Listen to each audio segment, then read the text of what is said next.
Em, Ok, entonces vamos a presentar este trabajo, ¿no es cierto?, sobre el concepto de fotografía científica y su impacto en la visualidad de la producción científica chilena a fines del siglo XIX. Natalia Calderón, por favor.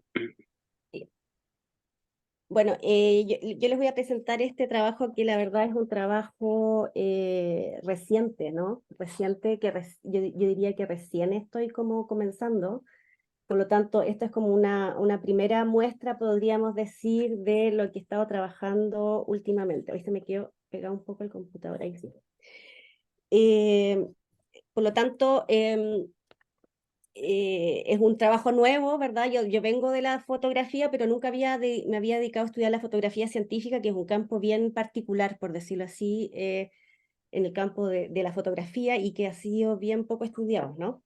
Entonces, voy a empezar con una pequeña introducción, ¿verdad? Al problema, ¿no? Y voy a leer un texto, ¿no? Cuando el científico francés François Arago presenta el daguerrotipo el 3 de julio de 1939 ante la Cámara de Diputados primero y luego en la Academia de Ciencias, declara, lo cito, acabamos de intentar de demostrar todo lo que el descubrimiento de Daguerre ofrece de interesante bajo la cuádruple relación de novedad, de utilidad artística, de rapidez, de ejecución y de recursos preciosos que la ciencia le pedirá prestados. Entonces, en este primer discurso, que es el primer discurso sobre la fotografía, de hecho, cuando la fotografía se presenta al mundo, ¿no? La ciencia ya está presente ahí, ¿no? No solo porque el aparato fotográfico es en sí mismo un descubrimiento científico, donde el desarrollo de las investigaciones en óptica y química dieron como resultado esta denominada invención, sino también porque su producto, es decir, la imagen, bajo ciertas condiciones específicas, puede adquirir el estatus de lo que denominaremos fotografía científica. Podríamos argumentar que es precisamente ese carácter de imagen que debe ser producida bajo ciertas condiciones lo que llevó a que la fotografía científica tuviera un desarrollo paralelo, siendo excluida de las historias de la fotografía. Esta cuestión es fundamental en la medida en que hoy en día la fotografía emerge con gran fuerza, no solo como un instrumento más dentro de la práctica científica, sino que está siendo expuesta en museos, estudiada desde su relación con el arte, en definitiva está siendo consagrada como un tipo de imagen que ya sea revela grandes problemáticas del presente, como la catástrofe ecológica, por ejemplo, o como un elemento que permite que un público más amplio pueda acceder a la complejidad de la investigación científica. En Chile, la fotografía ha sido ampliamente estudiada, principalmente por historiadores que se han dedicado a realizar el estudio del corpus de ciertos fotógrafos o que han sacado a la luz ciertos archivos. Por el contrario, la fotografía científica no ha tenido aún un estudio sistemático. Si bien la historia de la ciencia lleva un avance en esas áreas específicas del conocimiento, no se ha investigado la fotografía científica como un tipo particular de imagen que posee características propias que la insertan en el proceso de producción del fenómeno científico. Se han estudiado la circulación de saberes e ideas, las publicaciones científicas en la prensa, se ha trazado la historia de las instituciones científicas y las publicaciones, eh, o el trabajo de ciertos científicos. En todos esos contextos la fotografía científica está presente, se la nombra, se la describe, se la enumera, se habla de su recepción, como es el caso de la fotografía de rayos X, por ejemplo, pero no hay referencia a lo que significa en cuanto nuevo tipo de visualidad que transforma los métodos de investigación y que incluso llega a ser visible lo invisible. En países como Francia, donde se han realizado los más relevantes estudios sobre fotografía, el panorama no es distinto. Es así como Canguilhem, en uno de sus pocos libros dedicados a la fotografía científica, retrasa la ausencia de la fotografía de ciencia desde las primeras publicaciones que se realizaron de manera sistemática sobre la fotografía. Según Canguilhem, dicho desinterés está determinado en primera instancia por el afán de hacer entrar la historia de la fotografía en la historia del arte, dejando así de lado lo que se denomina la fotografía aplicada. O también alude que también se puede referir a una reducción de la fotografía a una serie de desarrollos tecnológicos. Por otro lado, desde la perspectiva de los estudios visuales, para Charlotte Wieck, la dificultad de explicar y analizar la fotografía científica proviene, y la cito, de que las imágenes científicas pueden desestabilizar las teorías de la imagen y su lectura. Hasta ahí la cita. Es por ello necesario aplicar otros métodos analíticos o a la inversa considerar una expansión de la teoría de la imagen que implique estas imágenes aparatos. Ahora bien, estudiar la fotografía científica producida en Chile en el siglo XIX tiene como finalidad, ¿no? Por eso me centré en el siglo XIX y no más allá del XX, ¿no? Tiene como finalidad analizar sus primeros usos, las primeras reflexiones en torno a ella, si consideramos que esta emerge oficialmente en 1839 y que llega a Chile unos meses después. Nos interesa reflexionar sobre su impacto en la medida en que viene a modificar no simplemente el modo de hacer ciencia, sino que además plantea una serie de interrogantes que tienen que ver con los límites de la visualidad humana, abriendo la vía a una automatización de la mirada, así como a un cambio de paradigma, donde la ciencia experimental y su aparataje tecnológico se erigen bajo lo que Daston y Galison denominan objetividad mecánica. Bueno, estoy un poco atrasada con la diapo. Bueno, esta es la típica frase de Arago, ¿verdad? Que es lo que se considera el primer discurso donde se habla por primera vez de la fotografía, ¿no? Ahora, algunas cuestiones metodológicas. En primer lugar, ¿cómo abordar la fotografía científica, ¿no? Un elemento importante a considerar es que la fotografía científica es el producto de un aparato. Y desde ese punto de vista, la tecnología posee un rol fundamental. La fotografía no es simplemente una imagen desligada de la tecnología que la produce. Es por ello que no es de extrañar que una gran mayoría de las publicaciones científicas de la época dediquen una gran parte a la descripción del aparataje técnico que permite la observación del fenómeno. Un ejemplo de ello, y lo vemos ahí en la imagen, es el libro de Salazar y Newman, Examen químico y bacteriológico de las aguas potables, que es de 1890, y para estos autores la metodología experimental, lo cito, dependería, ¿no?, de la perfección de los aparatos y de la habilidad del operador. Hasta ahí la cita. Y es por ello que dedican una parte de su libro a la fotomicrografía, la cual es el producto de la fusión entre el aparato fotográfico por un lado y el microscopio. Desde ese punto de vista, la teoría de la técnica nos permite abordar la cuestión de la fotografía científica, poniendo el acento en la relevancia de la invención del aparato fotográfico y de su desarrollo en diversas aplicaciones. Es así como no veremos a es decir, al aparato, como una simple herramienta, sino como una tecnología capaz de transformar el método científico, ser un elemento central a la hora de comprender el nuevo paradigma en ciencias que se desarrolla a partir del siglo XIX. Pues contrariamente a lo que señalan Daston y Galison en su libro como fundamental, que se llama Objectivity, ¿no?, consideramos que el aparato fotográfico posee un rol central y no secundario en la emergencia del concepto de objetividad que definió a la ciencia en el siglo XIX. Ahora bien, la fotografía se define por su automatismo, por la liberación de la mano humana en la producción de la imagen. En ese sentido hay un libro muy fundamental de Walter Benjamin que se llama la obra de arte, la reproducción técnica, ¿no?, que es muy relevante a propósito de esa idea de cómo la mano humana, con la fotografía la mano humana queda libre en la producción de la imagen, ¿no? Y por lo tanto también se produce una suerte de delegación al aparato de funciones que anteriormente eran exclusivamente humanas, es decir, la producción de la imagen. Es esa delegación del humano a la máquina lo que definirá, entre otras cosas, al siglo XIX, lo cual se refleja en los cuestionamientos que los científicos comienzan a realizar sobre los límites de la percepción humana y la expansión de lo motriz y de lo visible a través de los aparatos.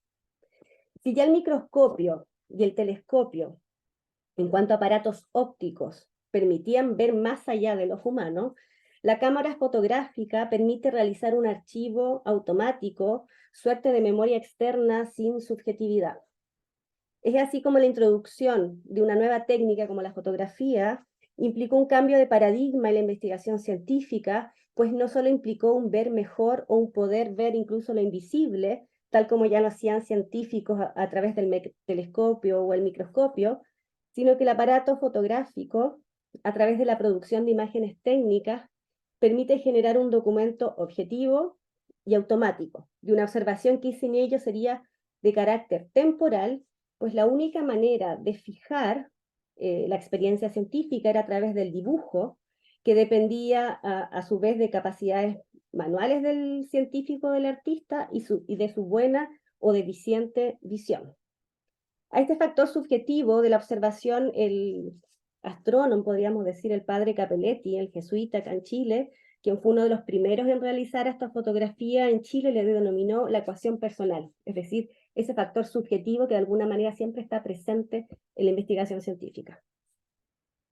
Veremos cómo en Chile esos cuestionamientos oscilan entre la certeza y las mayores capacidades de la cámara con respecto al humano y una valorización de ciertas capacidades humanas juzgadas como superiores a la cámara, ¿no? Entonces habría como una especie, no hay acuerdo, ¿no?, en ese sentido.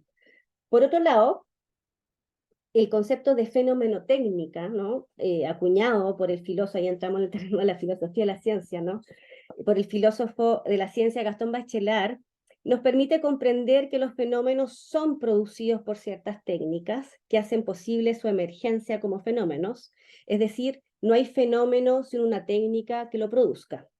Lo que hace aún más interesante este concepto es que es retomado posterior, o sea, actualmente, digamos, desde una perspectiva sociológico-antropológica por Bruno Latour, por ejemplo, en su libro que escribió junto con Steve Wohlhart, en su libro La vida en el laboratorio, la construcción de los hechos científicos. Estos autores le otorgan un rol fundamental a lo que ellos denominan los instrumentos de inscripción. Pues, lo cito, no se trata solo de que los fenómenos dependen de ciertos instrumentos de inscripción, instrumentos materiales, perdón, sino que el escenario material del laboratorio constituye completamente los fenómenos. Hasta ahí la cita. La fenomenotécnica se manifiesta de manera clara en la ciencia experimental del siglo XIX y de manera precisa en una distinción que veremos que realiza el doctor Enrique en su libro Los rayos X de Röntgen, conferencias dadas en la Facultad de Medicina y Farmacia en 1898. Es decir, en este texto, esta conferencia, en realidad, Enrique hace una distinción que para él es fundamental, y es la distinción entre la simple, lo que él denomina la simple observación y la experimentación razonada. Esta distinción da cuenta de un cambio de paradigma que instala la ciencia experimental y se inserta en la misma línea que Pasteur en Francia, cuando en su discurso de aceptación en la Academia de Ciencias intenta definir la ciencia experimental, oponiendo el método de la observación al de la experimentación, señalando que esta última solo admite demostraciones rigurosas. La observación, además, sirve para estudiar el pasado. Por el contrario, el método experimental produce el fenómeno, y Pasteur va a decir incluso lo provoca. Y lo cito, se encuentra sin cesar enfrentando con hechos que ni siquiera se han aún manifestado y que no existen en su mayoría, sino en potencia de devenir leyes naturales. De la misma manera, acá en Chile, el doctor Enrique afirma que los fenómenos como los rayos X no pueden ser percibidos, es decir, no se los puede observar, por lo que es necesario generar las condiciones experimentales para su observación, por intermedio, lo cito, de un cuerpo fluorescente o de una placa fotográfica. Hasta ahí la cita. Por lo tanto, esta investigación no intenta entender una época a partir de una episteme, de un discurso, como lo señala, por ejemplo, un Foucault, o desde ciertas virtudes epistemológicas, como lo hace, como se manifiestan en el análisis de Daston y Gallison, sino más bien desde una puesta en relieve de los procedimientos científicos, de su puesta en escena y de la nueva visualidad que implica la fenomenotécnica a través de la fotografía. Ahora, ¿qué es una fotografía científica, ¿no? Como una cuestión fundamental, me parece que hay que plantearse. La fotografía científica es una fotografía aplicada. No posee fines estéticos, su destinatario es un grupo de expertos, Sus otros usos, por ejemplo, en cuanto a curiosidad en la prensa, por ejemplo, no son su objetivo. Y lo principal, esta forma parte de una operación que tiene como finalidad demostrar una hipótesis, una prueba, o dejar constancia documentada, como señalan Salazar y Newman en su texto examen que acabo de citar. Dado que la experimentación es efímera, la fotografía en cuanto a reproducción mecánica permite fijar el fenómeno en una imagen, la cual es considerada como su doble. Es por ello que la fotografía científica es considerada como intercambiable con el fenómeno mismo, dado que reproduce con fidelidad lo observado. Esto último hace posible además su transmisión. En ese sentido, Salazar y Newman señalan, cito, la prueba fotográfica es siempre un documento irrecusable y equivale a tener constantemente a mano el cultivo mismo de que es imagen fiel para verificar en cualquier época los datos obtenidos. Hasta ahí la cita. Ahora bien, en el siglo XIX y principios del XX, esta idea que concibe la fotografía y el fenómeno considerados como intercambiables, se fundamenta en la automaticidad del aparato, en la supuesta ausencia de subjetividad en la producción de la imagen y por lo tanto en una cierta objetividad atribuida a este, que va más allá de los límites de la fotografía científica. Ahora, debo decir que en lo que llevo de investigación, hasta el momento en el siglo XIX no he podido rastrear la palabra objetividad todavía, pero sí ya en el siglo XX, por ejemplo, principalmente la revista chilena de Historia Natural, ¿no? Ahí la palabra a partir del siglo XX comienza a aparecer. Evidentemente no he hecho el análisis exhaustivo del siglo XIX, pero hasta el momento es una palabra que en el vocabulario no me ha aparecido como información adicional. Hoy en día no solo se es consciente de la historicidad de las formas de pensar la fotografía, sino que investigaciones como la emprendida por Bruno Latour, quien estudia el trabajo de laboratorio desde la antropología, nos permite entender que no es factible hacer una separación entre la fotografía y el fenómeno, en la medida en que si la serie de mediaciones que permiten su observación no sería observable. El gesto de Latour pasa por desmitificar una historia de las ciencias en cuanto a historia del pensamiento científico, al mismo tiempo que el empirismo pasa no simplemente por una observación de la naturaleza, sino más bien por la puesta en relieve de las prácticas y mediaciones que implica el ejercicio de la ciencia. Desde esta perspectiva no se trata tanto de lo que ve el científico, de su visión construida a través de la tecnología y de los diversos modos, sino de su visión, construida a través de la tecnología y de los diversos modos de inscripción. A esta problemática a la que apunta Latour cuando señala, por ejemplo, lo cito, que los cientistas, epistemólogos, entre paréntesis, dice, creen que cada imagen científica posee un referente y que ese referente es único y exterior a la imagen. Pero observemos la preparación, el montaje, la escritura, la lectura, el tratamiento de un riñón de hámster o el corte en microscopio electrónico. ¿Qué vemos? Nada. Y sobre todo no vemos un referente exterior a la imagen. Hasta ahí la cita. Por lo tanto, no se trata de que la fotografía científica posee tal fidelidad que permite identificarla con lo observado, sino que este último, es decir, es indisociable de ella en la medida en que es el producto de una escena complicada de laboratorio, de la cual la fotografía forma parte en tanto que imagen operatoria. Es por ello que, por ejemplo, para Charlotte Wieck, es necesario definir a la imagen científica como una imagen aparato, en la medida en que es una suerte de cristalización de diversas teorías visuales, así como tecnológicas. Además, el instrumento o el aparato depende de ciertas teorías que lo hacen posible, por lo mismo no se puede separar la imagen que estos producen del aparato mismo. En este mismo marco, podemos agregar que si bien se concibe corrientemente la imagen científica como el resultado de la investigación científica, lo cierto es que no se puede reducir a este. En la medida en que la imagen de ciencia materializa una manera de ver, una manera de observar el fenómeno. Latour, al igual que Wieck, quien habla de imagen-aparato, se refiere a la inscripción como el centro de la cuestión científica, de sus transformaciones, descubrimientos y cambios de paradigma. Todo esto en ambos autores comprende la idea de que la imagen no es el único mecanismo de inscripción del fenómeno científico, dada la variedad de métodos de observación, pero también de abstracción a través de las matemáticas. Pero lo que insiste Latour es que incluso en la ciencia más abstracta la cuestión de las inscripciones es fundamental. Los patrones, por ejemplo, son imágenes que emergen dentro de los datos, las ideas a su vez son imágenes mentales. Se trata en definitiva de una corriente de pensamiento que se vuelca últimamente a pensar desde una cierta materialidad, como lo señala Latour, es decir, pensar las tecnologías que están implicadas, las inscripciones, las prácticas o el ojo y las manos del científico. Otro elemento fundamental para comprender la imagen científica es su carácter serial, que Big en su texto también lo va a considerar. Esta serialidad, es decir, la serie, la imagen científica siempre es una serie, tiene como finalidad probar un cierto hecho, ¿verdad? Que es necesario a su vez que pueda ser replicado y comparado.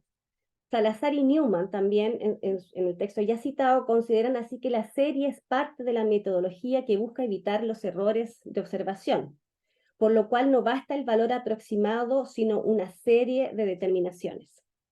Esto se ve reforzado por la idea de hacer análisis comparativos, pero igualmente por el auge de la estadística.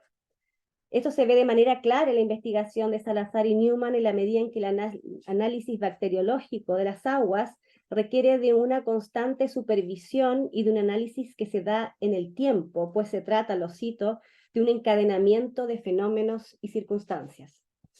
Hasta ahí la cita. A su vez, el análisis de Charlotte Big, da cuenta de la imbricación de la imagen científica con el número, la cifra. Normalmente la imagen se la considera como puesta al número, pero en el caso de la imagen científica están en simbiosis. Por ejemplo, por eso tengo esta imagen de Humboldt, ¿no? ¿Verdad? Donde de alguna manera vemos como la imagen los datos de altitud, ¿verdad? Conforman una misma imagen, ¿no? No son elementos que van separados, ¿no? Entonces, imagen y dato forman una sola gran imagen. Ahora, bien, para Vick el uso de la fotografía tendió a separar la imagen del trabajo de medición, sin por ello considerarlas como opuestas. Sin embargo, no hay que olvidar que la fotografía es un aparato de medición. Es por ello que se recurrió a ella para realizar mediciones corporales, en el caso de Bertillon, por ejemplo, en lo que se denominó la fotografía antropométrica, o la medición de monumentos denominada metrofotografía.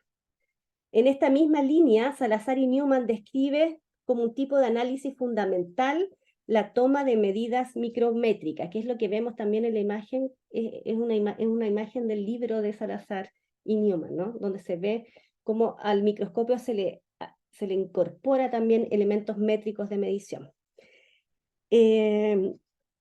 Por lo tanto, Salazar y Newman describen el procedimiento que consiste en grabar dos tipos de escala en un vidrio, el cual se coloca bajo el objetivo.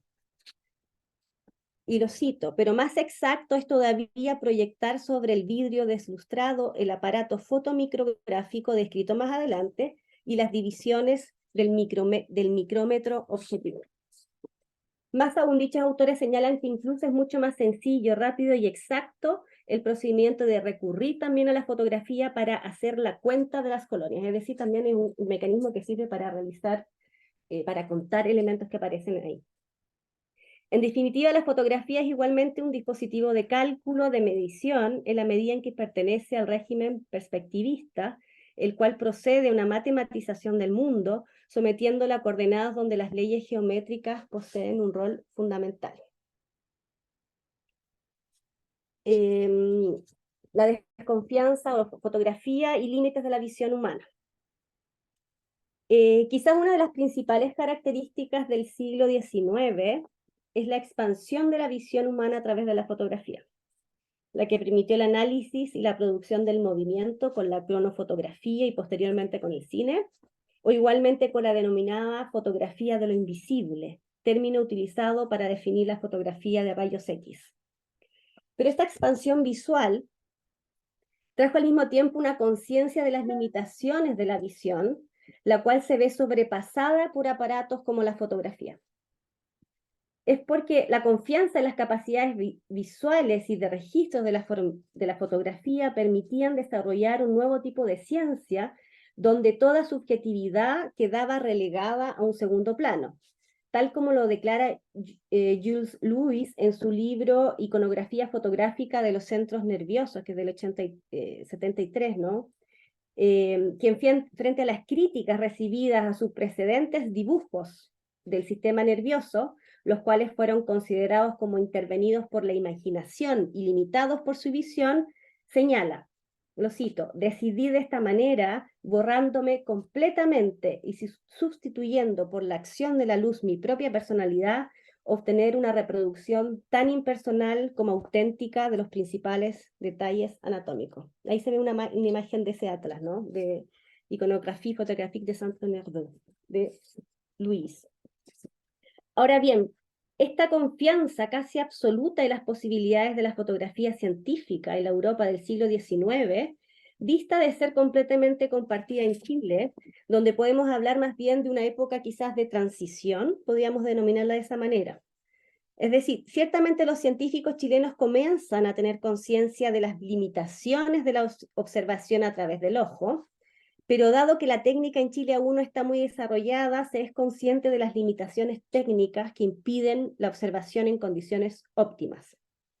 Es por ello que los científicos se empeñan en hacer análisis comparativos entre la visión humana, el dibujo y los aparatos productores de imágenes técnicas. Un ejemplo es el caso de Obrecht, director del Observatorio Nacional, que en los anales de la Universidad de Chile en 1893, es decir, ya casi a fines de siglo, señala, lo cito, ante todo quisiera desvanecer una idea aceptada por muchas personas que creen que solo la fotografía puede conducir a algunos resultados prácticos. Hasta ahí la cita. Para luego agregar, cito, que el ojo es un instrumento incomparablemente más delicado que cualquier lente. Hasta ahí la cita. Entonces, Obrecht es un caso emblemático en la medida en que realiza un análisis comparativo entre la fotografía, la percepción y el dibujo. Para él, la fotografía no lo es todo. La visión directa de ciertos fenómenos permite verlos con mayor claridad. Defiende al ojo por sobre el lente de la cámara y le critica a la fotografía el carecer de colores. Pero al mismo tiempo señala que la fotografía es buena para medir y ver las formas con exactitud, que el ojo se cansa, a diferencia de la cámara. Por lo tanto, este autor se sitúa, podríamos decir, en un estado intermedio en el cual no hay todavía una confianza absoluta en las posibilidades de la fotografía científica. Es necesario igualmente poner en relieve que estas observaciones las realiza a propósito de un eclipse, que por su carácter eminentemente efímero pone en tensión todos los sistemas de observación. Es así como Obrecht no alcanza a terminar sus dibujos cuando el eclipse se termina y se queda con la impresión, esa es la palabra que usa, de ver una parte del disco alumbrado, pero agrega que no tenía la calma suficiente para cerciorarse exactamente de lo que veía. Quiere decir que Obrecht no realizaba él mismo las fotografías, ¿no? Él todavía continuaba con la técnica del dibujo en sus observaciones. Bastante más optimista es el padre jesuita Capelletti, quien en una memoria publicada en los Anales de la Universidad de Chile se refiere al eclipse que ocurrió en 1864 y está pensando ya en el que ocurrirá en 1865. Ahí señala que los nuevos instrumentos permiten llegar hasta donde no podían llegar los antiguos, pues estos además permiten evitar las ilusiones, y es ahí precisamente donde la fotografía tiene un rol fundamental. Sin embargo, para Capelletti sigue siendo relevante la visión natural y el dibujo, pues cree necesario hacer análisis comparativos entre estos y la fotografía. Los problemas que encuentra la fotografía tendrían que ver más con la falta de medios y no con su falta de precisión. Esas son una de las fotografías, ¿verdad?, que aparecen en este texto, que fueron publicadas también ahí. Ahora bien, para Capelletti, las grandes problemáticas en ciencias refieren a la manera como se observa en primera instancia el fenómeno, pero también en cómo se lo representa. Esto porque en ambos casos interviene lo que él denomina la ecuación personal. Según el relato del jesuita, la observación astronómica debe realizarse en forma colectiva para poder así estudiar un mismo fenómeno desde diversos puntos geográficos. El problema reside en la conciliación de los diferentes puntos de vista de los observadores, en la diversidad de ideas y apreciaciones que se pueden tener de un mismo fenómeno. Asimismo, la representación de lo observado, si se realiza manualmente, posee el doble problema de depender del ojo de quien observa y de las capacidades para el dibujo. En definitiva, para Cappelletti son los factores subjetivos los que dificultarían la producción científica. Pero, y lo cito, a todos estos inconvenientes puso fin la fotografía, y en verdad en ningún otro eclipse se sacó más partido de las observaciones como de 1860. Se refiere a un eclipse que hubo en España, donde se hicieron muchas buenas fotografías, ¿no? Entonces, por primera vez, y ha sido la única vez hasta ahora, las observaciones telescópicas directas tuvieron una prueba evidente en las láminas fotográficas.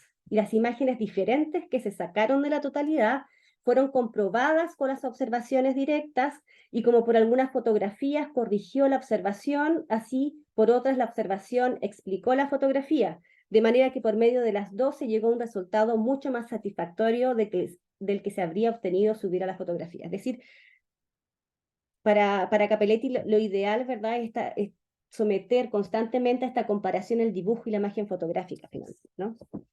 Es para él el mejor método.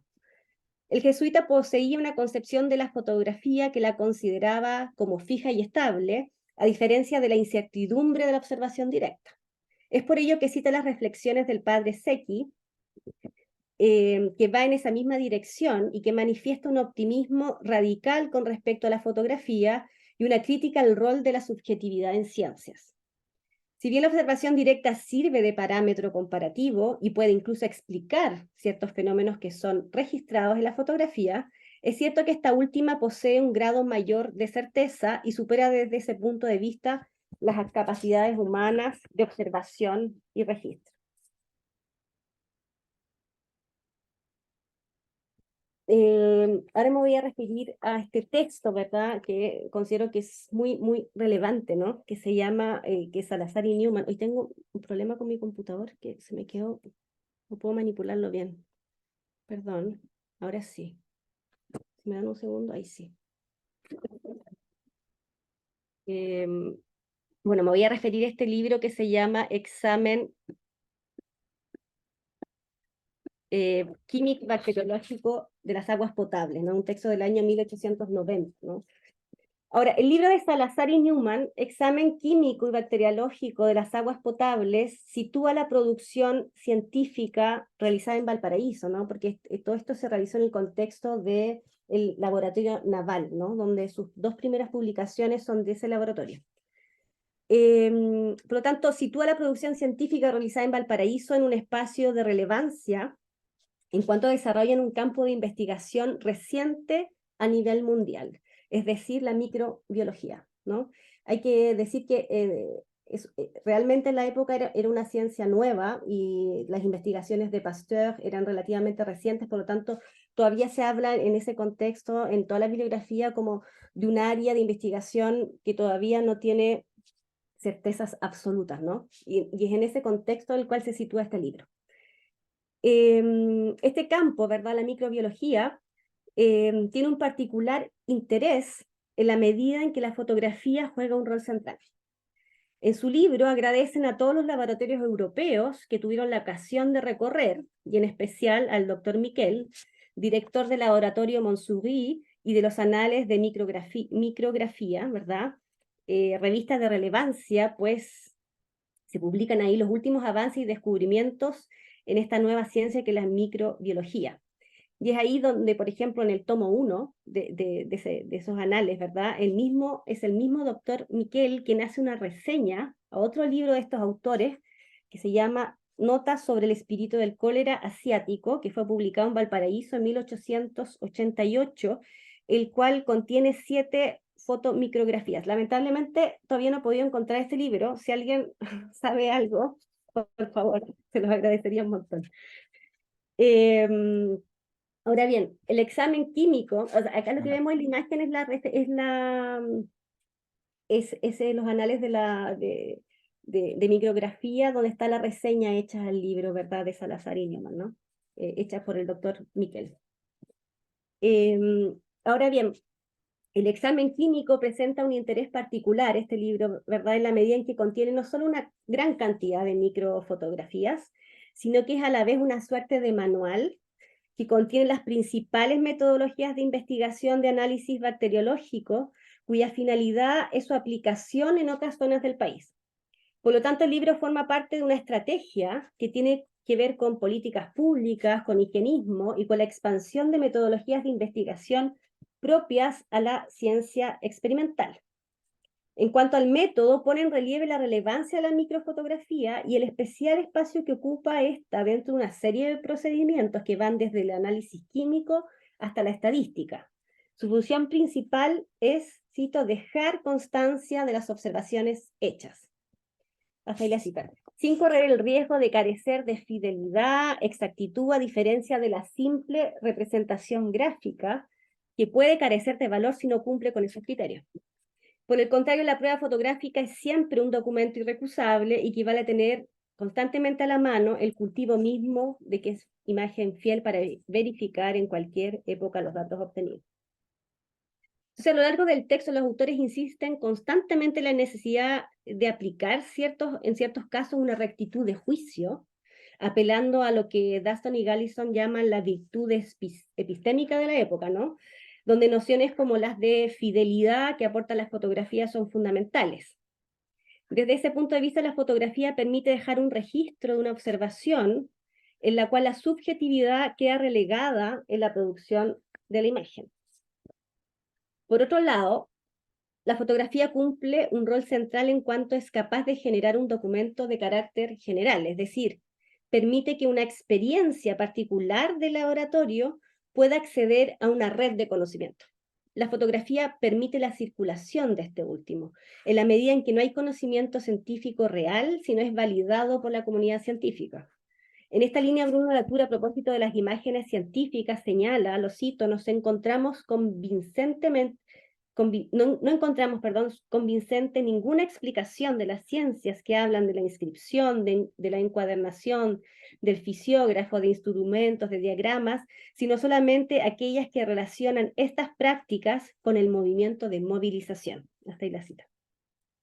Entonces, en este caso particular, las fotografías, la descripción del método y la crítica a métodos considerados como insuficientes forman parte de un proyecto que sale de los límites de la práctica científica.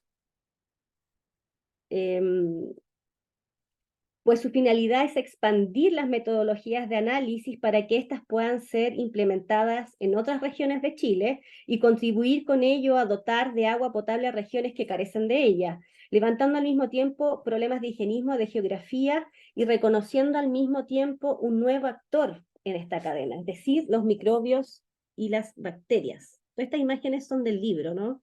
Acá es donde describe, por ejemplo, Salazar y Newman describen, ¿verdad?, todo el dispositivo, ¿verdad?, que consiste en una cámara, un microscopio que permite, ¿verdad?, realizar la fotomicrografía. Y acá tenemos las imágenes del libro ya propiamente tal. Entonces,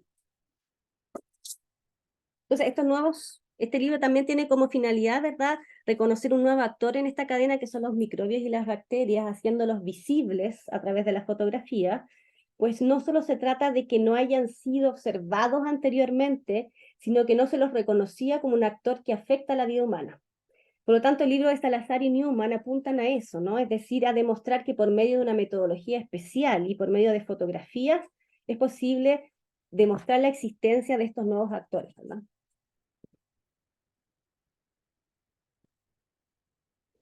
Y por último, y con esto ya estamos terminando, la fotografía de lo invisible. La denominada fotografía de lo invisible tiene como particularidad el hecho de expandir la visualidad humana, al mismo tiempo que revolucionó las teorías existentes. En el contexto chileno fueron Luis Seyer y Arturo Salazar, nuevamente, ¿verdad?, quienes reprodujeron la experiencia de Röntgen solo algunos meses más tarde, en condiciones difíciles, ¿verdad?, debido a la carencia de medios y de tecnologías apropiadas. Si bien el microscopio y el telescopio son tecnologías que permitieron la expansión de la visualidad hacia zonas inaccesibles para el ojo humano, la fotografía de rayos X movilizó una serie de interrogantes sobre los paradigmas científicos utilizados hasta la fecha. Fotografiar lo invisible implicaba fotografiar algo que estaba frente a nuestros ojos, pero que somos incapaces de ver. Tal como lo explica el doctor Enrique en el libro, las conferencias que vemos la imagen, ¿verdad? En esta conferencia dada en la Facultad de Medicina y Farmacia en 1898, señala: existen ciertas acciones a las cuales nuestros órganos no son sensibles y de las cuales, por ende, no podemos ser advertidos directamente. Los fenómenos observados por Röntgen pertenecen a esta última categoría. Corresponden a un orden de efectos no percibidos y hasta no perceptibles directamente, sino observados por intermedio de un cuerpo fluorescente o de una placa fotográfica.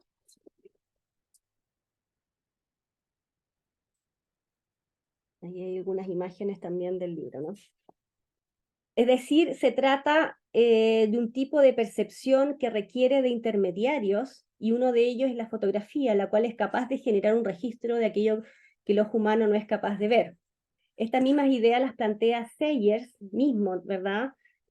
Poniendo el acento en la capacidad que tiene la fotografía de revelar los rayos invisibles, lo que a su vez nos permite, lo cito, estudiar el interior de nuestro organismo. Esto lo dice Sayers en un libro que se llama Los progresos de la electricidad y el descubrimiento del profesor Röntgen.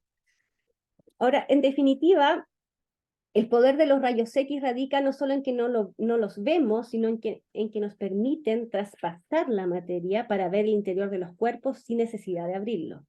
La fotografía de rayos X desde ese punto de vista no solo permite ver a diferentes escalas, macro, micro, que escapan a los humanos, sino que permiten atravesar los cuerpos para observar su interior.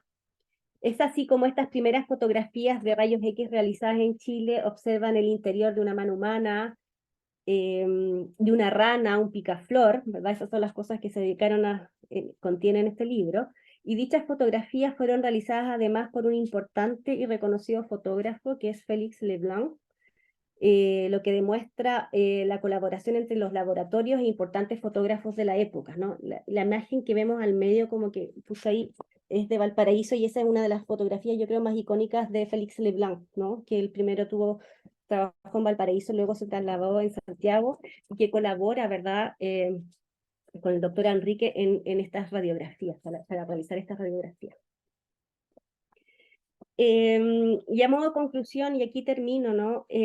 Podríamos decir que la fotografía científica en Chile, en el siglo XIX, forma parte de ciertas metodologías de análisis utilizadas principalmente en la microbiología, astronomía y en medicina a través de los rayos X.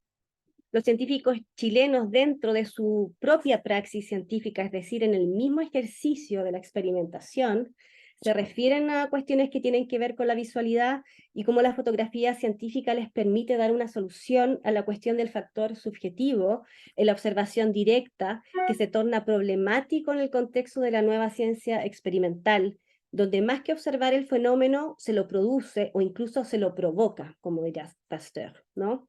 Asimismo, el trabajo científico está fuertemente conectado con el contexto internacional, principalmente a través de los viajes de investigación, pero igualmente a través de las publicaciones científicas, donde la fotografía cumple un rol de documento que atestigua del proceso de investigación, otorgándole un carácter general y no ya efímero. Pero en definitiva, lo cierto es que la fotografía científica no es solo el producto o la prueba de una investigación realizada, no solo aporta datos, información, sino que abre un espectro de lo visible, y al hacerlo construye una cierta visualidad, una cierta manera de abordar los fenómenos, dando cuenta de la fenomenotécnica que está a la base del conocimiento científico de la época. Eso. Muchas gracias por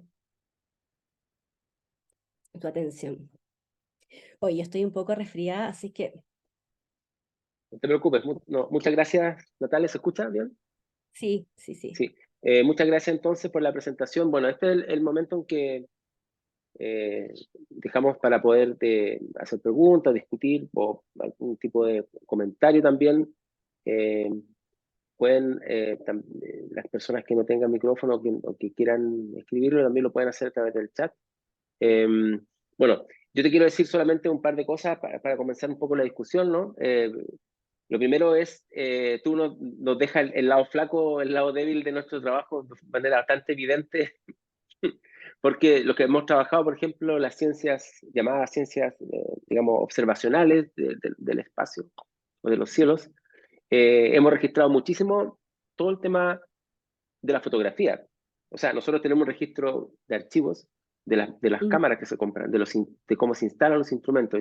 Yo mismo he trabajado el tema de lo técnico para ver cómo esto fue un problema, digamos, que se va enfrentando en los observatorios astronómicos.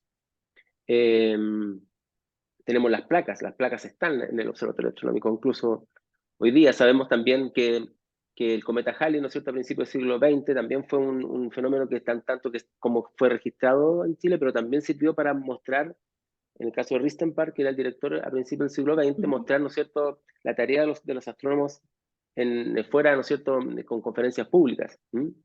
Eh, o sea, tenemos un conjunto enorme de aspectos nos están mostrando algo que no lo hemos visto, digamos, de forma directa, por distintas circunstancias, entre otras por la formación y porque también la historiografía, si es que hablamos de historiadoras o historiadores, tiende a mirar más textos escritos, digamos, como fuente documental. Tenemos dificultades para poder empezar a acercarnos a algo que no esté en ese ámbito. Entonces, bueno, entonces lo primero que quiero decirte es que con un poco de vergüenza, ¿no? Que claro, esto aquí deja un campo abierto, por otro lado es importante darse cuenta y como un desafío para una investigación que tendríamos que mirar lo que ya hemos hecho para ver cómo insertar lo que tú estás presentando hoy día. Y en ese ámbito, hasta habrá más preguntas supongo, en este tema. Yo quería consultarte, ¿no es cierto?, cómo, cómo tú le adjudicas, ya lo mencionaste, pero de alguna manera destacar esto, la objetividad al hecho de contar con una fotografía. Porque tú misma citabas, ¿no es cierto?, algo tal vez más temprano, bueno, tan temprano como este director del Observatorio Astronómico, Odre, y Ujú, también yo conozco otros textos parecidos también de eclipses de Carl Moesta, que se fue el primer director del Observatorio Astronómico, cuando va a un eclipse también, ¿no es cierto?, pero en este caso en el Perú, en el sur del Perú, y ambos se parece un poco el registro, dicen ya, ok, tenemos la fotografía, pero la percepción humana no puede ser reemplazada por la fotografía. ujú. Entonces, ¿cómo juega eso la objetividad en base a la propia percepción de los sentidos? ¿No es cierto? Algo que, entre paréntesis, estamos enfrentando hoy día con la inteligencia artificial, ¿no es cierto? Y muchos dicen, ¿cómo nos van a dejar sin trabajo, digamos, la inteligencia artificial? Cosa que están haciendo, que está haciendo, se está produciendo, de hecho, ¿no? Porque nada puede reemplazar a la capacidad intelectual, digamos, esa fe en el sujeto, digamos, que no va a ser reemplazado por un aparato, digamos, por un aparato tecnológico. Entonces, ¿cómo tú miras cómo se va construyendo esa objetividad en esta línea un poco compleja de la confianza en los sentidos de los seres humanos, pero al mismo tiempo, ¿no es cierto?, el papel que va jugando la propia fotografía para medir, digamos, cosa que se hace en la astronomía, ¿no es cierto? Y también para hacer un registro eh, que pueda ser tomado por las comunidades científicas como algo mucho más objetivo. No sé si quieres contestar inmediatamente o reunir alguna pregunta que pueda salir. Sí, no, es que yo creo que el caso de Chile es bien particular porque yo he estudiado harto el siglo XIX, por ejemplo, en Francia, en términos de fotografía científica, y el panorama no es el mismo en la medida en que ya, por ejemplo, hay una mayor, se entregan más fácilmente al aparato, por decirlo así. En cambio, acá lo que he podido investigar hasta el momento, porque insisto que esto es un trabajo que recién igual estoy realizando, por lo tanto me queda mucho todavía trabajo de por medio. Lo que he percibido es que hay una cierta ambivalencia, es decir, por un lado hay una conciencia de que la fotografía permite de alguna manera eliminar la subjetividad, ¿verdad? Dejarla en la construcción misma de la imagen, ¿no? Porque hay que pensar que uno de los intereses de la fotografía, o sea, el impacto mayor, es que por primera vez las imágenes ya no las hace la mano, ¿no? Las hace la cámara. Si bien hay un fotógrafo que puede dirigir la cámara, ¿verdad? Hacia dónde apunta, por decirlo así, la manufactura de la imagen la hace la cámara. Entonces, para algunos científicos, no es un problema mayor eso. Por ejemplo, yo diría que Salazar y Newman lo asumen como como un registro de una manera muy fácil, es decir, esto es lo que necesitamos finalmente para poder realizar este tipo de investigaciones, necesitamos fijar la experiencia, fijarla y de una manera fiel, ¿no? Porque eso son, todavía, como yo señalaba, todavía no rastreo hasta el momento en el siglo XIX la palabra objetividad, sino que en el 20, del 20 para adelante. Entonces, más bien en el lenguaje lo que aparece son palabras como fidelidad, sano juicio, por ejemplo, utiliza también al manipular las tecnologías. Por lo tanto, por ese lado se la considera como una herramienta necesaria para sobre todo en el contexto de la ciencia experimental, que es la ciencia de la época. Por otro lado, en astronomía, yo diría que en astronomía es más complejo. Porque como tú mencionabas, está el tema de los eclipses, ¿no? Que fueron muchos, y de los cometas, ¿verdad? En esa época, que tienen un carácter efímero, entonces realizar un registro de eso y observar esos fenómenos era complejo por un tema de tiempo, no tiene un límite, empieza un eclipse y se acaba. Entonces todos tenían, lo que hacían era como recurrir a todos los procedimientos, es decir, a los manuales y a los técnicos. Pero por lo que he podido ver, no se deja de lado completamente el dibujo, se lo considera que tiene ciertas todavía, la mano humana de alguna, y el ojo humano tienen todavía cierto valor, ¿verdad? Pero aún así, creo yo, en términos generales, se considera que la fotografía efectivamente tiene ese valor de objetividad mayor. ¿Por qué? Porque no hay sujeto, no hay deficiencia, alguien puede ser bueno o malo para el dibujo, alguien puede ver mejor o ver peor, también está la cuestión de las opiniones, de las contradicciones, incluso en ciencias, al observar un mismo fenómeno se tienen opiniones distintas, ¿verdad? Todo lo que es la subjetividad de alguna manera empieza a ser un problema en esa época, finalmente, ¿no? Y eso es lo que se manifiesta en estos trabajos de científicos, ¿no? Es decir, cómo eliminamos la subjetividad, finalmente, de una manera posible. Y es eso, ¿no? Sí. A pesar de que Pero, se valora igual ciertas capacidades sí, sí. humanas, sí. Antes de dar la palabra a Nelson, que tiene levantada, pero hay un tema, hay una cosa práctica también, ¿ah? Porque en el caso del ¿Mm? observatorio astronómico, que lo diferencia mucho con lo de París, ¿no es cierto? Que primero es un país que, con Alemania, que yo también lo he estudiado, es un país que tiene un proceso, digamos, fuerte de industrialización, tiene una Ujú. disposición tecnológica, digamos, además mucho más barata y mucho mayor que un país como Chile. Donde se nota no tanto tal vez en la disponibilidad del instrumento, porque eventualmente se podía comprar, sino en todo el tema que nosotros hemos trabajado de la mantención y la reparación de los instrumentos. O sea, era muy fácil que fallara, y para poder lograr que se reparara había que mandarlo nuevamente a la fábrica. Entonces, a París a Berlín, donde fuera, o en Estados Unidos. Entonces, a veces la confianza también va por el lado, en la mano, digamos, en el ojo, no solo va por el lado digamos, de la confianza en los seres humanos, o qué sé yo, sino que también hay un factor ahí que es bien relevante, no sé si lo podemos aquilatar realmente, de alguna forma, ¿no es cierto? O percibir, ver el equilibrio entre lo humano y lo tecnológico, en la medida en que esto tiene un costo asociado que es muy alto, digamos, para un país como Chile, digamos, Sí. que a pesar de lo caro que era, igual mantenía un observatorio astronómico, ¿no? Entonces hay un factor ahí por el tema del mantenimiento, sobre todo, que uno también podría Sí, considerar. yo creo porque eso pasa en astronomía, pero por ejemplo en todo lo que es el mundo de los micros no es lo mismo. En ese caso hay mucho más acceso, por decirlo así,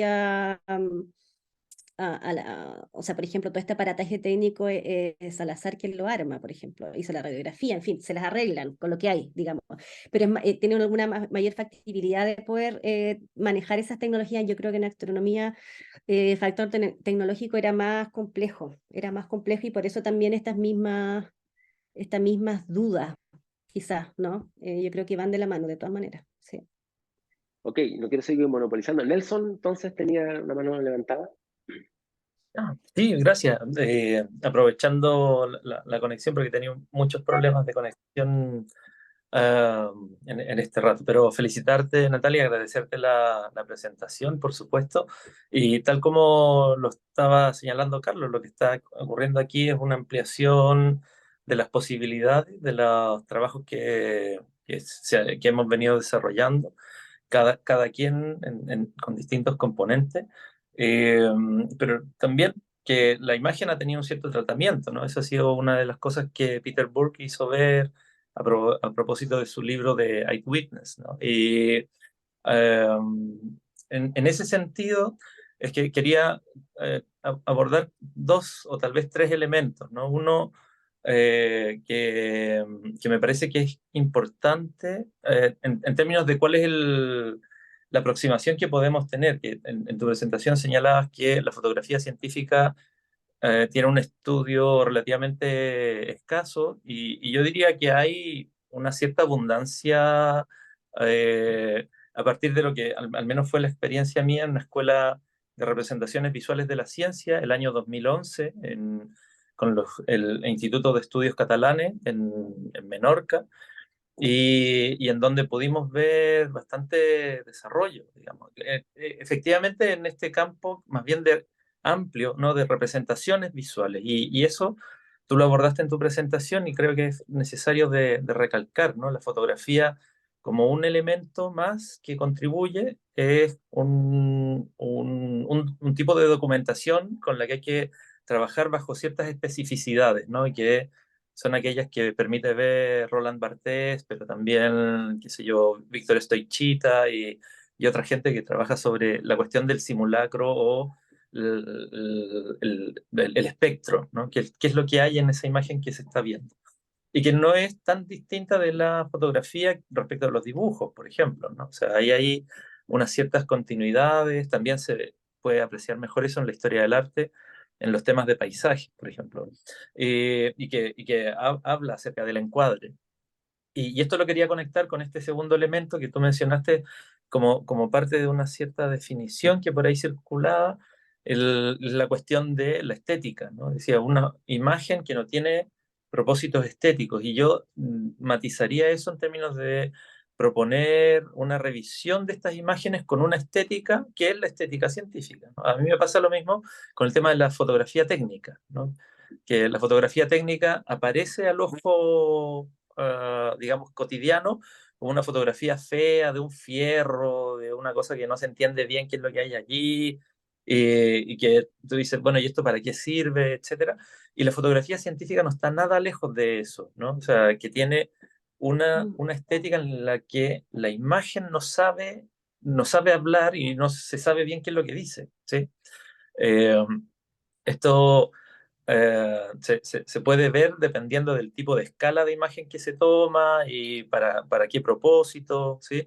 Ah, lo que nos permite además navegar en esas mismas escalas, ¿no? De lo microscópico, ¿no? Lo que no es evidente a los humanos, hasta estas otras imágenes macro que no son astronómicas, sino que son de la Tierra, que es más bien el lugar que me interesa a mí siempre, y que puede tener una ortofoto, digamos, una fotografía aérea o de pronto una fotografía aérea oblicua que tiene ciertas características y condiciones. Bueno, ahí hay una cantidad de elementos que se van a ir elaborando y que en el siglo XIX van empalmando, ¿no? el dibujo, las representaciones desde la mano a la imagen de la fotografía. Y esto es el tercer elemento que quería también retomar, porque en tu presentación hay algo que yo eché un poquito en falta, que no necesariamente era parte de tu interés, pero que es la falsificación, ¿no? O el retoque. Esto que sí, de alguna manera lo tocaste con estos asuntos neurológicos, ¿no? De este libro que pasa de ser unos dibujos a fotografías para tener una representación fiel. Y allí hay un punto de fuga que conviene tener a la vista en términos de cuál es la modelación que se hace también de la imagen, ¿sí? Entonces,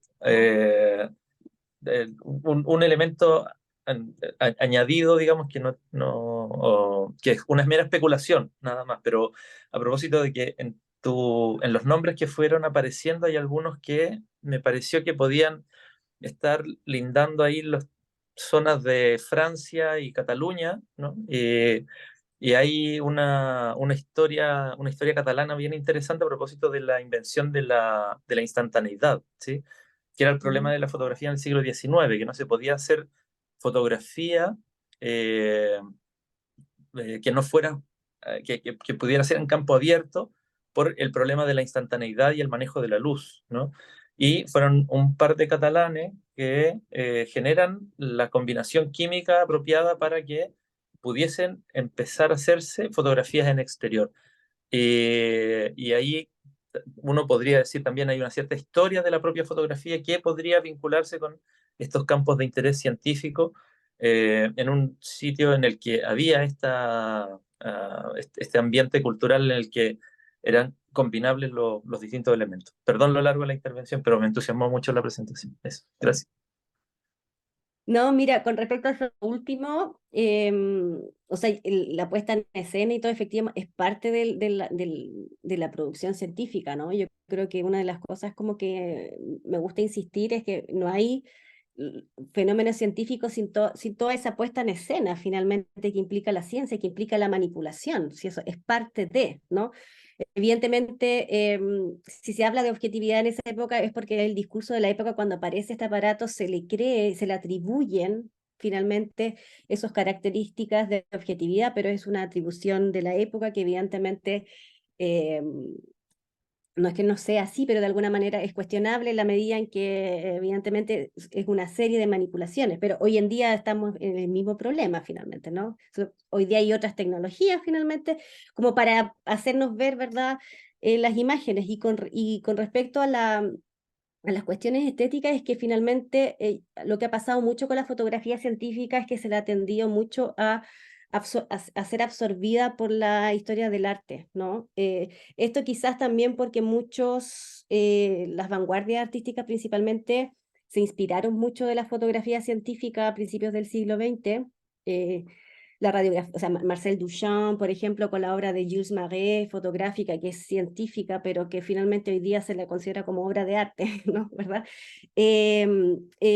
Siempre se la confundió, entonces a mí igual me interesa un poco hacer la distinción en la medida en que su finalidad original no era ser arte, finalmente, ¿no? De que luego haya tenido influencia en el mundo del arte y que hayan exposiciones incluso de fotografía científica como si fueran obras de arte. Yo creo que es problemático en la medida en que de alguna manera las extraes de su contexto de producción, que es el laboratorio finalmente, ¿no? Es como un poco eso, ¿no? Sí. No sé, Rodrigo. Rodrigo, sí, tenía una pregunta, sí, un comentario. Gracias. Espero que me escuchen porque estoy conectado con el celular y se me ha cortado de pronto. ¿Se escucha bien? Qué bueno.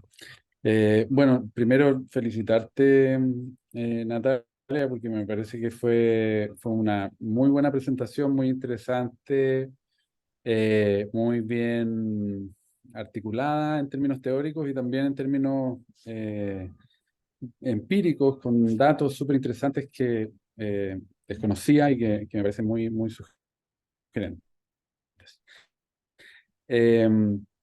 Tenía una pregunta bien puntual sobre este doctor Enrique, que me perdí el nombre de pila, entonces no sé si será el mismo Enrique que a fines del siglo XIX hace una recopilación y la publicación de unos diarios de viaje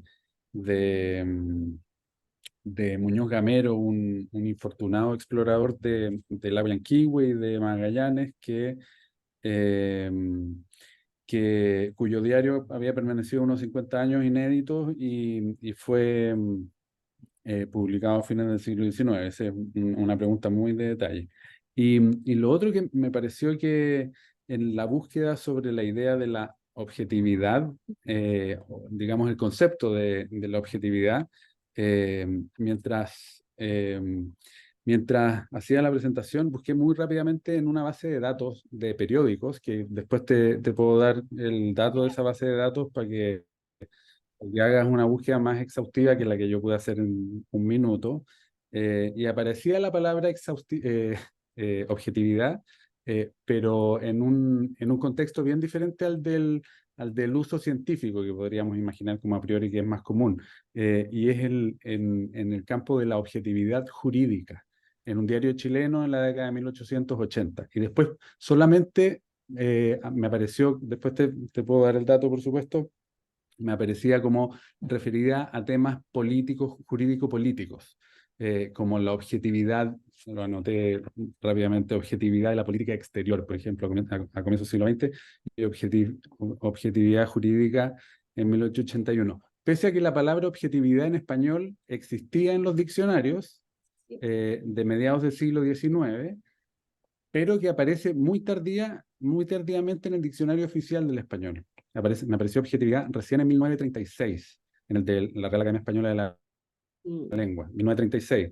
Pero sí aparece la palabra objetividad usada en diccionarios no oficiales del español, pero diccionarios muy serios también, o sea, que registran el uso de la palabra en 1853 también. Después te puedo dar esos datos como más puntuales. Y acceso quizás a esa base de datos como para que hagas tú la búsqueda. Y lo último que me pareció que, no sé, creo que es bien interesante, la distancia que yo puedo observar rápidamente en los usos que tú muestras sobre la fotografía científica respecto a aquellos usos de la fotografía para el registro de la técnica. Yo no sé si iba por allá lo que te mencionaba recién Nelson, pero si uno ve, por ejemplo, el uso de la fotografía de las obras públicas, el uso de la fotografía de la ingeniería, no sé, los usos eh, de la fotografía para el registro de, bueno, obras de infraestructura y otras cosas que uno podría entender como fotografía de la técnica, es un uso que está muy dedicado al registro y a la difusión. Se usa también en términos técnicos, en el sentido de que los ingenieros, por ejemplo, hace súper poco me encontré con el dato en el Archivo Nacional de un ingeniero que solicitaba, en el mismo año que se creaba la Dirección General de Obras Públicas, un ingeniero alemán contratado por esta Dirección General de Obras Públicas solicitaba el ingreso a Chile de un álbum fotográfico que él se había mandado desde Alemania con puentes, que los utilizaba no solo como para verlos y mostrarlos, sino que los iba a usar, decía en la carta, los iba a usar para construir nuevos puentes en Chile. Tenía el uso como de registro, y ante la inexistencia de planos se utilizaban los registros fotográficos para replicar esos puentes con planos hechos acá. Pero es muy diferente a lo que tú nos mencionas como al uso de la fotografía como dato empírico, antes que como registro. Este no sé, me pareció que había como una distancia bien evidente entre el uso de la fotografía técnica, yo no sé, lo que más he visto son fotografías de obras públicas, y el uso de la fotografía como dato científico. Eso solamente, después podemos seguir conversando más detalles. Gracias. Sí, sí, bueno, ahí te voy a pedir la información, pero con respecto a lo último, yo acá no sé, tiendo a pensar que no se utilizó, pero por ejemplo, se utilizaba el aparato fotográfico para medir, por ejemplo, es lo que se llama en topografía, por ejemplo, o para medir edificios, se lo usaba. Hay varios manuales al respecto, donde se le agregaba, por decirlo, al lente de la cámara una especie de grilla, ¿verdad? Y entonces el aparato se transformaba inmediatamente en un aparato de medición y de cálculo en topografía. Ahora, hasta el momento que yo no sé, que yo sepa, no se usaba no se usó en Chile, pero era muy común, ¿verdad? Ingenieros militares en Francia, por ejemplo, lo utilizaron, pero también en obras de restauración, por ejemplo, para medir monumentos, ¿verdad? También se lo utilizó. Y ahí sería una fotografía efectivamente que formaría parte del aparato mismo para generar los datos, ¿no? ¿Verdad? Pero que yo sepa en Chile no se hizo, a lo mejor sí lo desconozco, pero que yo sepa no, pero existía esa posibilidad también, como decía, no solo en el laboratorio, sino que también incluso en el ámbito de estudios de los monumentos y en la topografía también, como, sí, como aparato de medición. Porque viene la perspectiva finalmente, la fotografía también, ¿no? Entonces, de alguna manera deriva de ahí, tiene esos parámetros también matemáticos.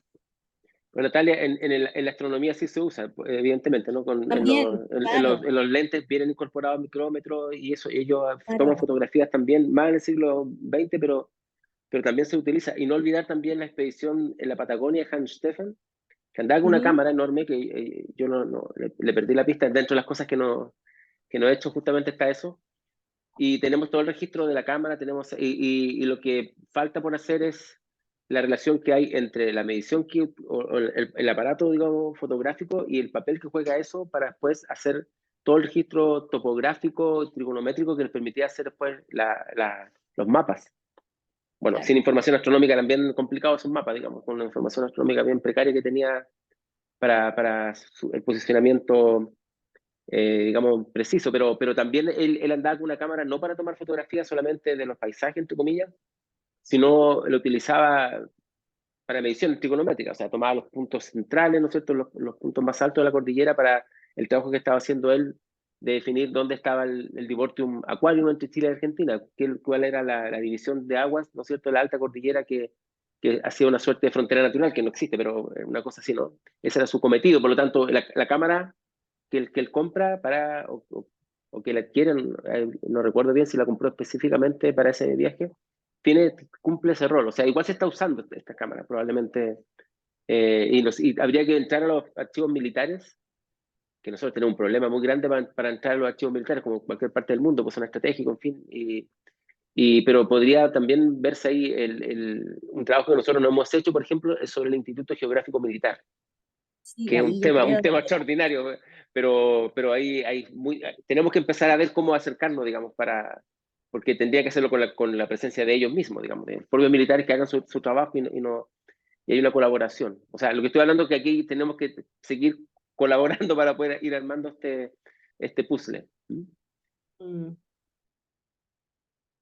sí. Ok, ahí Cristian Morales levantó la mano virtual, por favor. Hola, ¿se escucha bien? ¿Sí? Muy bien. No, gracias, entretenida la presentación. Quería un comentario y una pregunta. Los dos relacionados a Benjamin, que a mí me encanta mucho y me gustó esa expresión que dijiste, la corrección de la observación, y el comentario no puede recordar cuando Benjamin explica que antes se pintaban los caballos cuando corrían con las piernas abiertas. Y que cuando con la fotografía, dice él, yo no sé si será así o No, puede sí, imaginarse, ¿no? Que se descubre que en realidad van moviendo las piernas intercaladamente. Y en torno al mismo Benjamin, como él, tú sabes que le preocupa la pérdida del aura, de la autoría con la fotografía, ¿cierto? Y ujú. mi pregunta en torno a eso, sobre esas posibles reticencias, cautelas que hay encontrado en tu trabajo en torno a esta nueva tecnología. Porque siempre esas cautelas y reticencias están llenos de sistemas de creencias que son interesantes. Entonces, esa era solamente mi pregunta, si algo hay observado de eso, algo hay visto de eso. Sí, bueno, con respecto a la primera, efectivamente es Muybridge, un fotógrafo científico norteamericano que fue quien realizó lo que se llama cronofotografía, es decir, como hacen unas secuencias de fotos del movimiento, donde descomponen el movimiento y ahí efectivamente se descubrió que los caballos corrían de otra manera como se pensaba, porque efectivamente el movimiento es tan rápido que el ojo humano no es capaz de captar, ¿verdad?, cómo se mueve. Entonces es Muybridge efectivamente quien fue el primero que demostró eso a través de la cronofotografía, que es el procedimiento específico que se utiliza para hacer eso. Y con respecto a lo de Benjamin, es así, efectivamente las reticencias, o sea, en Obrecht yo creo que yo creo que es el más radical por el momento que he encontrado en cuanto a sus reticencias y en su defensa del ojo, ¿no? Del ojo humano. En el fondo, finalmente es como defender las capacidades del ojo humano a diferencia del lente de la cámara, ¿no? Entonces yo creo que se manifiesta como de manera clara en eso, ¿no? Lo mismo Capelletti, yo diría que para él son necesarias las dos cosas.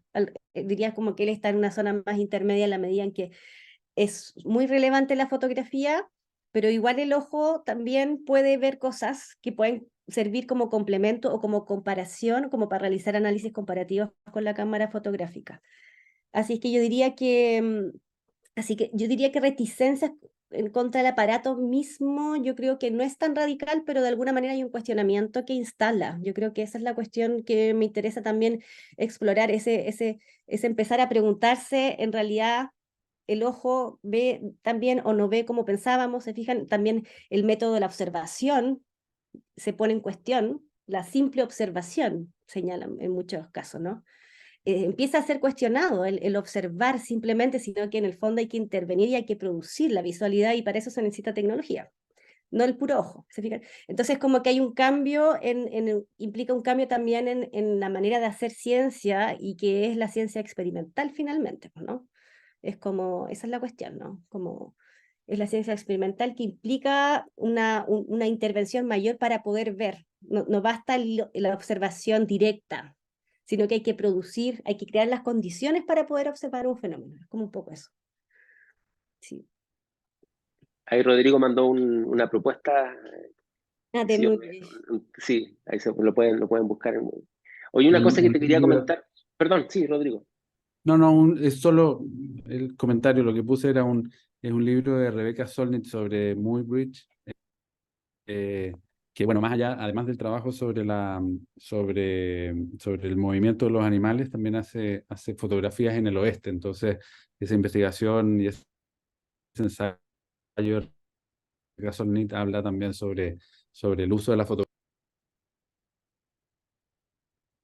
Oye, a mí se me cortó Rodrigo, se cortó, No, perdón. Rodrigo ha tenido problemas con internet, así que, pero algo escuchamos, estaba Se explicando un poco silenció. lo que puso ahí, digamos. Eh, una cosa que te iba a mencionar, Natalia, no sé si, bueno, en más preguntas podemos ir viendo. A ver, si, bueno, que evidentemente nosotros, bueno, hay varios acá que estamos metidos en el tema de la astronomía, como tú recordarás, ¿no es cierto? De la historia de la astronomía. Y una figura clave tal vez para entender esta relación con la fotografía podría ser eventualmente, para el caso de Chile, Freddy Ristenparts, porque ese llega a principios del Sí. siglo XX. ¿Por qué? Porque, por una razón, tanto en el uso mismo de la fotografía, como tú lo has explicado, ¿no es cierto?, que él desconfiaba un poco de los aparatos que podían aplicarse en Chile. De hecho, el texto el artículo que yo publiqué hace poco, ¿no es cierto?, él le recomendaba al fabricante de un instrumento de precisión que no lo dejara tan automatizado, porque los técnicos chilenos probablemente no le iban a saber ocupar.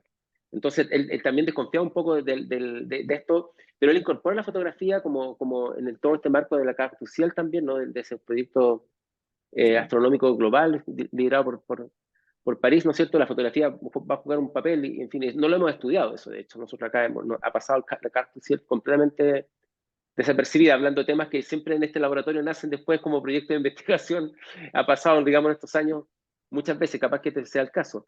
Y lo que te quería comentar es la fotografía en la parte de lo que hoy día llaman difusión científica, o divulgación científica, perdón. Porque resulta que Ristenpark viene de Urania, que es el planetario, digamos, más importante en Alemania y probablemente uno de los más importantes de Europa, digamos, donde ellos utilizan la imagen para dar a conocer, ¿no es cierto?, la astronomía al público interesado, digamos, en esos temas, tanto como hoy día, y con lo cual se puede, ¿no es cierto?, también dejar un espacio de apoyo para una ciencia que es muy cara, digamos, que se puede financiar eventualmente con fondos públicos, digamos. Entonces, hacer que una ciencia que no tiene una utilidad práctica, aunque sí la tiene, pero eventualmente no tiene ninguna utilidad práctica, puede ser interesante para las personas en el tema de la mirada sobre el universo, en fin. La imagen juega un papel y lo sigue jugando hasta hoy día un papel relevante. O sea, cuando nosotros vimos la fotografía del agujero negro, que es una reconstrucción fotográfica hecha sobre una reconstrucción, como sabemos, digamos, eh, artística.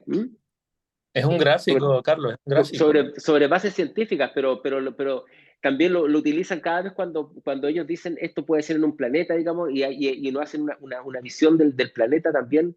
Los artistas y trabajan, digamos, quiero hablar de la imagen más que de la fotografía en este caso, pero está hecha sobre construcción, digamos, de un aparato que mide, como este del agujero negro, pero también estimula la imaginación, digamos, de un lugar que no habíamos podido ver.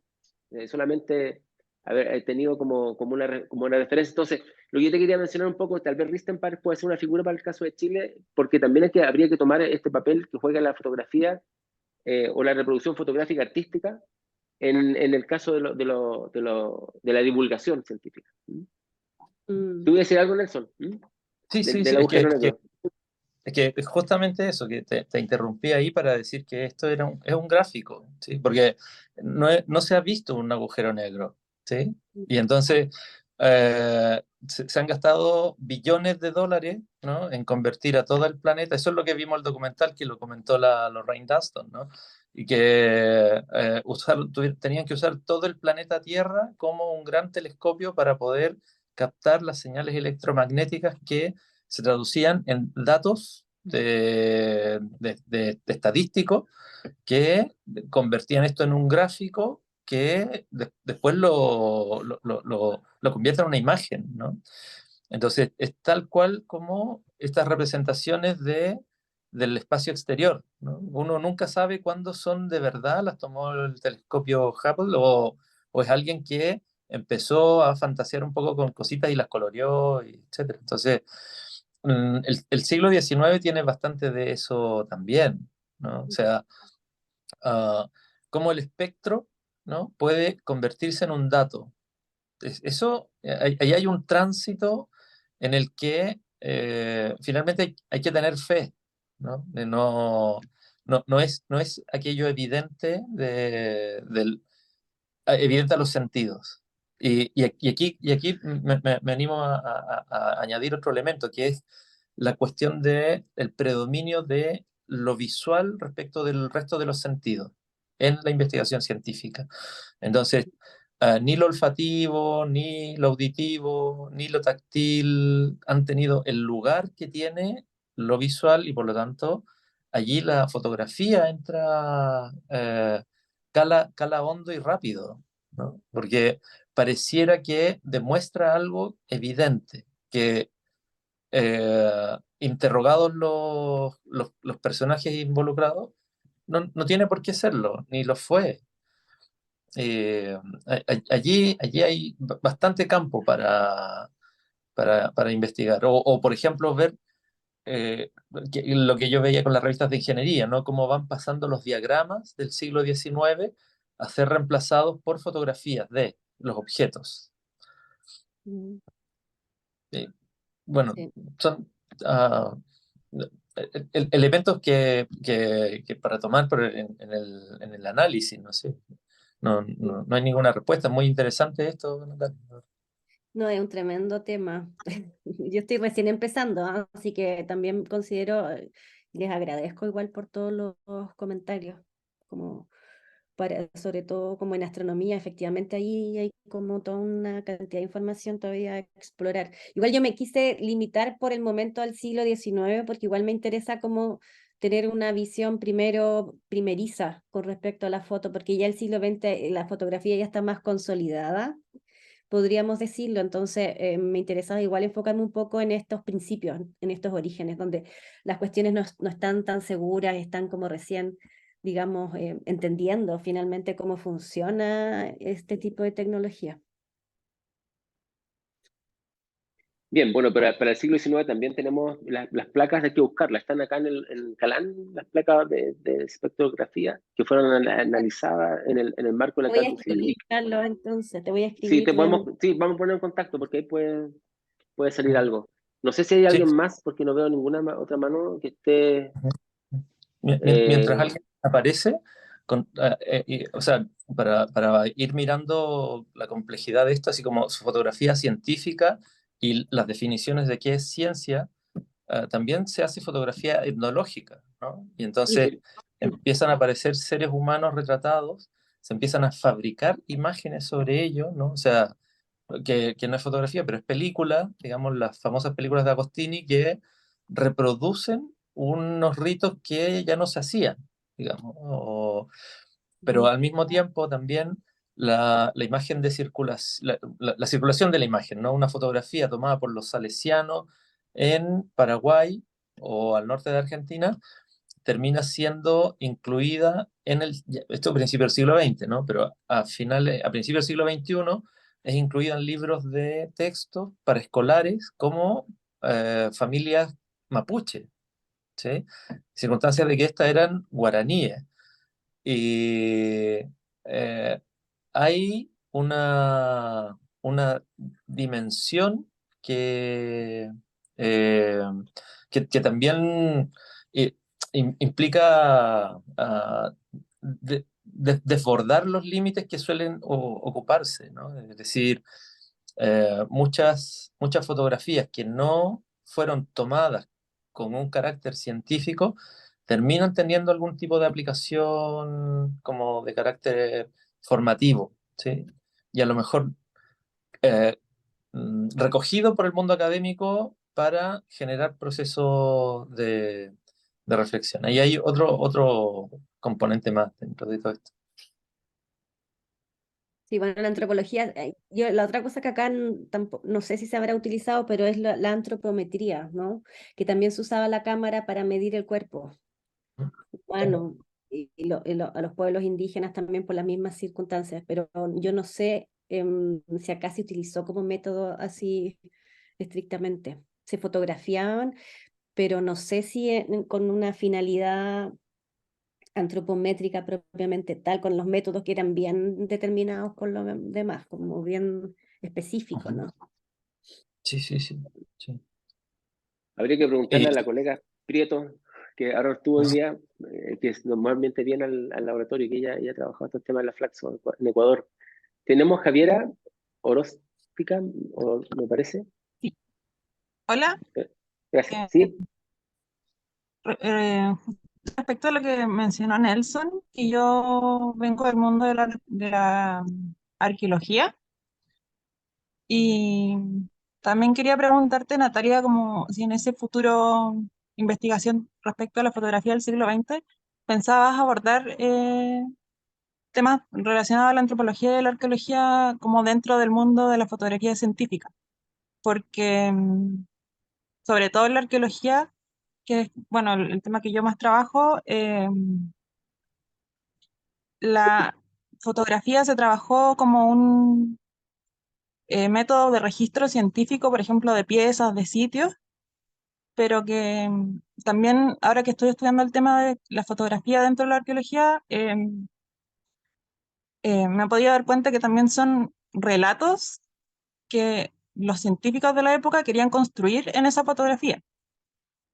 Entonces, cabe como dentro de esa ambigüedad de lo que querían parecer objetivo, pero que en realidad tenían una subjetividad tremenda porque querían expresar su visión respecto a esas piezas, respecto a esos sitios en las fotos que sacaban. Entonces, eso, como si Sí, no, tú pensabas profundizar en esos temas igual, porque me interesa mucho. o sea, me he topado hartos con las fotografías, sobre todo en la revista chilena de Historia Natural, mucho registro de piezas, como tú dices, ¿no? De piezas arqueológicas, es como con lo que más me he topado por el momento. Como fotografiar, de hecho también como manera de generar registros incluso para los museos, por ejemplo, tener las fotografías de las piezas, en fin, como una especie de registro. En vez si no tienes el objeto, tienes la foto. Es como una especie de cuestión intercambiable. Pero sí, yo creo que el tema de la antropología es un tremendo tema, pero tiendo a pensar que acá no se utilizó la cámara, simplemente se le utilizó como un registro, pero no como una metodología de análisis. Tiendo a pensar eso por el momento. Pero, y con respecto al tema de la subjetividad de los análisis, evidentemente, está claro, si en el fondo este concepto de objetividad es como es un paradigma de época finalmente, ¿no? Es una creencia finalmente en que ciertos dispositivos tecnológicos nos permiten alcanzar esa ausencia de la subjetividad, eliminar ese factor subjetivo, pero evidentemente hay visiones ahí, sobre todo creo yo, en la antropología, es donde se ve de manera más clara, creo yo. Sí. Bueno, van saliendo muchos temas. Da para mucho esto, ¿no? Pero porque se puede ampliar por distintas perspectivas y caminos, ¿no? Así que, pero bueno, vamos a ir cerrando ahora. Yo voy a cerrar la grabación.